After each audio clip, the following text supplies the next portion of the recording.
My beloved child, you who have been carrying the weight of expectation upon your weary shoulders, come close and listen to the whisper of your Father's heart. I see the tears you've hidden, the disappointments you've buried deep within, and the relentless pursuit of perfection that has left you breathless and aching. In this sacred moment, as the world fades away and it's just you and me, I want you to hear the truth that has been echoing through eternity, waiting for your heart to be still enough to receive it. You don't have to be perfect. My grace is enough. Let those words wash over you like a gentle rain, soothing the parched places of your soul that have been scorched by the heat of self-judgment. Feel the release as I lift the burden you were never meant to carry. My child, perfection was never the price of my love. It was never the condition of my presence. It was never the measure by which I determined your worth. In the quiet corners of your heart, where doubt has taken root and fear has found a home, I am planting seeds of truth. Watch as they bloom into gardens of grace, their fragrance a constant reminder of my unconditional love for you. Come to me, all you who are weary and burdened, and I will give you rest. I spoke these words through my Son, Jesus, and they ring true for you today. Matthew, chapter 11, verses 28 and 29. Come to me with your imperfections, your struggles, your brokenness. Come as you are, for it is in your vulnerability that my strength is perfected. Do you remember the story of the woman at the well? She came in the heat of the day, carrying not just her water jar, but the weight of shame and rejection. She thought she needed to hide to be invisible, to be something other than who she was. But I saw her, I knew her, and in that moment of divine appointment, she discovered that my love transcends all human expectations and judgments. You, my precious one, are that woman at the well. You've been drawing from empty cisterns, trying to quench a thirst that only I can satisfy. You've been measuring your worth by the standards of a world that doesn't know the depths of my love. But today, I'm offering you living water, a wellspring of grace that will never run dry. Listen closely as I reveal the first truth your heart needs to embrace. Your imperfections are the very places where my love shines brightest. Why does this matter? Because in your flaws and failures, you've seen only shame and disappointment. But I see opportunities for my grace to be displayed, for my power to be perfected in weakness. Every crack in your armor is a crevice through which my light can pour, illuminating not just your life, but the lives of those around you. I invite you to lay down your striving. Unclench your fists that have been grasping so tightly to control, to achieve, to prove your worth. Open your hands and your heart to receive the gift of my unconditional acceptance. For it is not in your perfection that you find me, but in your surrender. My grace is sufficient for you, for my power is made perfect in weakness. These words, spoken through my servant Paul in 2 Corinthians, chapter 12, verse 9, are my promise to you. When you feel inadequate, when you fall short, when you can't measure up, that is when my grace steps in abundant and overflowing. Now, let me share with you a second truth that will liberate your soul. I love you not for what you do, but for who you are, my cherished creation. This truth matters because you've tied your identity to your accomplishments, your appearance, your ability to meet expectations. But I want you to understand that your worth was established long before you took your first breath. It was sealed when I knit you together in your mother's womb, when I breathed my very life into your being. I extend to you an invitation of rest. Rest from the exhausting race of self-improvement. Rest from the constant comparison that leaves you feeling less than. Rest in the knowledge that you are loved fully and completely, right where you are. For we are God's handiwork, created in Christ Jesus to do good works, which God prepared in advance for us to do. Ephesians chapter 2, verse 10. You see, my beloved, the good works I have for you flow from who you are in me, not from any standard of perfection you've tried to impose upon yourself. As we continue this journey together, I want you to hold these truths close to your heart. Let them be the foundation upon which we build a new understanding of my grace. For there is so much more I want to reveal to you, so many layers of love and acceptance that I long for you to experience. In the moments when you feel unworthy, when the voice of the accuser grows loud, remember this. I chose you, not because you were perfect, but because you are mine, and my love for you is perfect, complete, lacking nothing. Let us pause here for a moment. Take a deep breath and feel my presence surrounding you. In this space of grace, there is no condemnation, no expectation, only acceptance. As we continue, I will unfold more of my heart to you, revealing the depths of a love that has no conditions and knows no bounds. My child, as we continue this sacred journey together, I want you to lean in closer. Listen to the rhythm of my heart beating for you. Can you hear it? It's the steady pulse of grace, unwavering and constant, even when your own heart falters. You've carried the weight of perfection for so long, haven't you? The burden of always trying to measure up, to be enough. But beloved, don't you see? You were never meant to carry that weight. It was never yours to bear. Come to me, all you who are weary and burdened, and I will give you rest. Matthew, chapter 11, verse 28. This invitation isn't just for those who have it all together. It's for the broken, the weary, the ones who feel they've fallen short time and time again. It's for you, my precious one.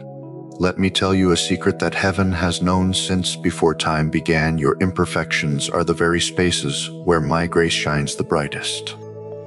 Those cracks you try so hard to hide, they're the places where my love seeps in the deepest. Think of a garden, wild and untamed. Society might see it as imperfect, in need of pruning and control. But I see beauty in its natural state, in the way the flowers reach for the sun, in the subtle dance of leaves in the breeze. That's how I see you, not as a project to be perfected, but as a breathtaking creation, unique and wonderfully made. For you created my inmost being, you knit me together in my mother's womb. I praise you because I am fearfully and wonderfully made. Psalm 139, verses 13 and 14. Do you understand the depth of what this means? Every part of you, your strengths, your weaknesses, your dreams, and even your struggles, was crafted with intention and love. My grace isn't a bandage for your imperfections. It's not meant to cover up or hide the parts of yourself you deem unworthy. No, my grace is the gentle rain that nourishes the soil of your soul, allowing every part of you to grow into the fullness of who I created you to be. When you stumble, my grace is there to catch you. When you feel weak, my grace becomes your strength. When you think you've wandered too far, my grace is the shepherd's staff that guides you home. But he said to me, my grace is sufficient for you, for my power is made perfect in weakness. 2 Corinthians chapter 12, verse 9. Oh, how I long for you to embrace this truth. Your weakness is not a flaw in my design. It's an opportunity for my strength to be displayed in your life. Imagine for a moment a tapestry of immense beauty. From your perspective, you only see the underside, a mess of knots and tangled threads. You fret over every imperfection, every place where the pattern seems to go awry. But I see the top side, the masterpiece that's emerging. Every thread, even the ones that seem out of place to you, is essential to the overall design. That's what my grace does. It takes every part of your story, the triumphs and the failures, the joys and the sorrows, and weaves them into something beautiful. Something far more magnificent than any perfection you could achieve on your own. I know the voice of shame that whispers in your ear. I hear the lies that tell you you're not enough, that you need to try harder, do more, be better. But my child, those voices do not come from me. My voice is the one that says, you are loved. You are chosen. You are enough right here, right now. There is therefore now no condemnation for those who are in Christ Jesus. Romans chapter 8, verse 1. Let these words wash over you like a soothing balm. In my presence, there is no shame, no judgment, no list of requirements you must meet to earn my love. My love for you is as vast as the ocean, as steady as the mountains, as endless as eternity itself. When you look in the mirror and see only flaws, I want you to pause. Take a deep breath and ask me to show you what I see. For when I look at you, I see a reflection of my own image. I see potential waiting to be unleashed, dreams waiting to be realized, and a heart capable of great love. Your imperfections do not disqualify you from my purpose. In fact, they are often the very things I use to bring about the greatest good. Think of the heroes of faith: Moses with his stutter, David with his moral failings, Peter with his impulsiveness. I didn't choose them because they were perfect.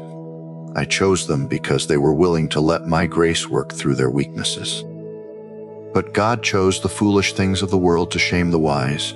God chose the weak things of the world to shame the strong. 1 Corinthians chapter 1, verse 27. This is the upside-down kingdom I invite you into, a place where the last become first, where the weak become strong, and where grace abounds in the midst of imperfection. My beloved, I want you to grasp the freedom that comes with embracing my grace. It's not just about forgiveness, though that is certainly part of it. It's about living in the fullness of who you are in me. It's about stepping out in faith, even when you feel inadequate, knowing that my strength will sustain you. Imagine a life unburdened by the need to prove yourself. A life where you can breathe it deeply, knowing that your worth is not tied to your performance. A life where you can take risks, try new things, and even fail, knowing that my love for you remains unchanged. This is the life I offer you, a life saturated in grace, overflowing with love, and rich in purpose. Not because you've earned it, but because I freely give it. For it is by grace you have been saved, through faith. And this is not from yourselves, it is the gift of God, not by works, so that no one can boast. Ephesians chapter 2, verses 8 and 9. Let these words sink deep into your soul. Your salvation, your purpose, your very identity, they are all gifts from me. Gifts that cannot be earned, only received with open hands and a grateful heart. As we draw near to the end of our time together, I want you to know that this conversation doesn't end here. My grace is not a one-time event. It's a continuous flow, a river of life that sustains you day by day, moment by moment. In the days to come, when you feel the old pressures creeping back in, when you're tempted to measure your worth by your accomplishments or your failures, I want you to remember this moment. Remember the truth we've shared here. Remember that my grace is enough, more than enough, to cover every shortcoming, to heal every wound, to redeem every mistake. You don't have to be perfect, my child. You just have to be mine. And you are mine now and always. Let my final words to you today be these, from the book of Zephaniah. The Lord your God is with you, the mighty warrior who saves. He will take great delight in you. In his love he will no longer rebuke you, but will rejoice over you with singing. Zephaniah chapter 3, verse 17. Can you hear it? The song of heaven, singing over you. A melody of grace, a harmony of love, a symphony of acceptance. This is the song I sing over you every moment of every day. Rest in it. Let it wash away your fears, your doubts, your need to be perfect. For in my eyes you already are. Not because of what you've done, but because of who you are, my beloved child, covered in grace, cherished beyond measure. Go now carrying this truth in your heart. Let it transform the way you see yourself and the world around you. And remember, always remember, my grace is enough. It always has been, and it always will be.